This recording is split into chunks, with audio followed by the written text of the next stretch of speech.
So, as promised in the making of Wolverine video here, that you can also see him here, I've finished the base and I've done something a little bit different. So if you want to see what I've done and how I've done it, stay tuned.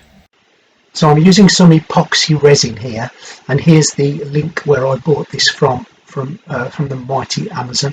The mixture is a 1-to-1 ratio mixed, and this is not now my first rodeo with epoxy resin, and I found it quite easy to use. Really, it's one of those things I've always wanted to have a little crack at, and finally did.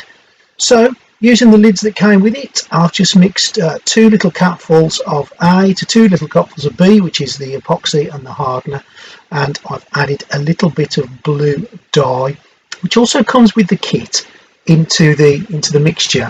And now is the mixing process. The important thing with epoxy resin, as I've said previously, is to make sure that you get the mix really well.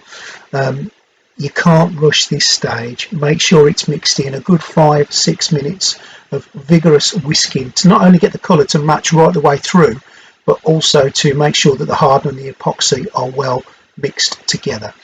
Now once you've mixed it together and it's got that nice thick consistency, you've got a little bit of time to play with, so there's no panic. Right, I've got this mould which I bought from Amazon, apologies, and I'm adding into the mould in only the 2 areas that you can see some of the Army Painter Battlefield's basing kit material. I'm adding some sand, I'm adding some of the little leafy tree effects that look like some swamp moss, I'm hoping anyway, in there. And this Battlefield basing kit is a really great kit, and I'll put the link here as well. I've added some little stones in, which are little bits of polystyrene, again out the same kit, and I've done this before, and if you want to check the Judge Dredd model, you'll see that I've used it in a similar way. But the reason I wanted to use this mould with this Wolverine model is because there's quite a good little right angle in 2 places that I think will make a really good stand for Wolverine. It's just something a little bit different, something not the norm. So once your stuff's in, just pour in the resin, and it is as simple as that. It's quite nice to do, quite relaxing to pour in some gloopy resin. Just take your time and make sure that the resin mould is completely filled as much as you can. And I'm pleased with the colour so far. I'm pleased with how it looks in the wet format. It wasn't hard to do, relatively an inexpensive base. Once you've bought the resin, you can use it many times over. So just fill in, get as much as you can out of your container, and again, don't be afraid, that container will probably need to be thrown away when you're finished, or you can reuse it if you're lucky, and you can peel the sealed resin out of it. Okay, so Wolvie's gone into the resin now. Now the first thing I've noticed is I can't stand him up where I've done it there, so I'm going to have to move him to the floor. So he's down on the floor, he's leaning up the worktop, and there he is in the resin.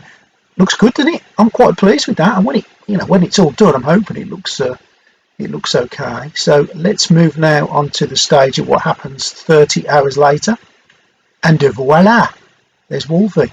The resin has gone off. It's about 30 hours. I should have left it a little bit longer. I'm always unsure of how long to leave the resin, but this was 30 hours, and it's hard, don't get me wrong, and the mould is coming off in an easy way, and quite a simple way, but there's still a little bit of flex left in the resin, so I think I'm just going to have to bite my patience and leave the future ones in even longer. But there it is, and that's what he looks like.